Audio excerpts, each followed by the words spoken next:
Bonjour, je m'appelle Diot, j'ai 11 ans. Je me demandais quand sont apparues les premières fake news.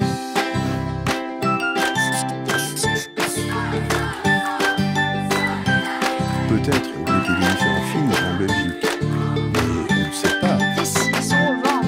Dessine-moi une actu. Ah, les fake news, ce qu'on traduit par fausses nouvelles en français.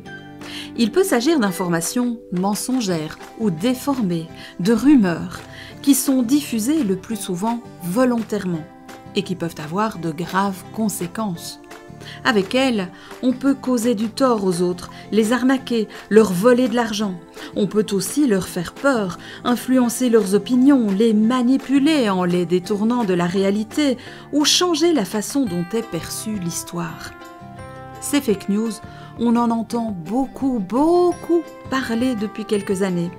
Mais sache, Elliot, qu'elles ne datent pas d'hier. En fait, les fake news ont toujours existé, ou presque, et ce, bien avant l'arrivée d'Internet.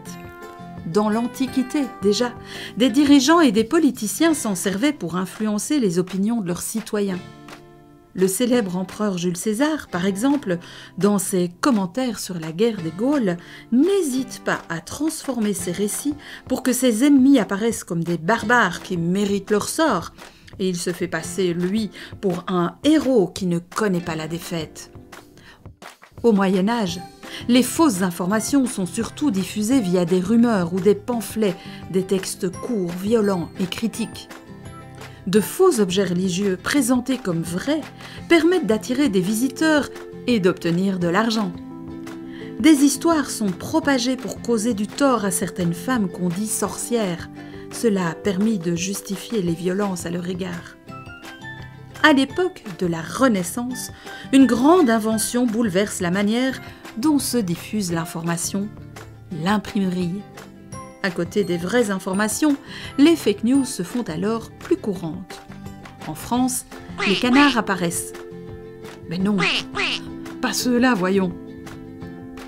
Il s'agit de journaux qui, à cette époque, prennent beaucoup de liberté avec la réalité. Ils diffusent de nombreuses rumeurs et fausses informations dans leurs pages. Au XXe siècle, l'apparition de la radio et puis de la télévision apporte de nouveaux moyens, plus sophistiqués, pour toucher un grand nombre de personnes. Les fausses informations sont utilisées au cours de conflits, en Allemagne notamment par Hitler, pour servir ses intérêts et gagner davantage de pouvoir et donc de contrôle sur la population. Il y a également des photos qui sont modifiées ou utilisées dans un autre contexte pour tromper le lecteur. Donc tu vois, Elliot, les fake news ne datent vraiment pas d'hier. La différence aujourd'hui avec Internet et les réseaux sociaux, c'est que le phénomène est amplifié.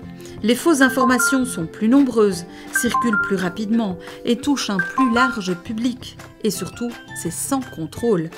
Les journalistes, eux, se font un devoir de vérifier leurs informations. Et toi, sur Internet, tu peux aussi comparer les différentes sources et ainsi éviter de tomber dans le piège des fake news.